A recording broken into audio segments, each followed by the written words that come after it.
సహోదరులు ఐక్యత కలిగి నివసించుట. అందరూ చెబుతారు సంఘంలో, చెప్పేదాకా మనం ఊరుకో, కానీ మనం మాత్రం డాషులు పూర్తి చేయాలి.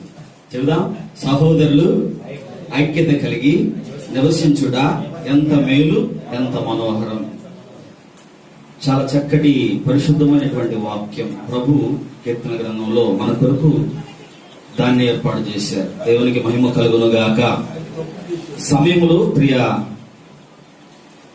సేవకులారా, ప్రత్యేకంగా ఈ దినమందు ప్రేమతో నన్ను ఆహ్వానించినటువంటి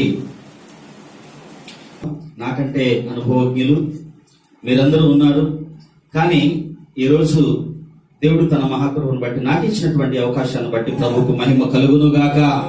ప్రత్యేకంగా ఈ దినమందు నా తోటి దైవజనులందరికీ, మీ అందరికీ కూడా హృదయపూర్వక వందనాలు.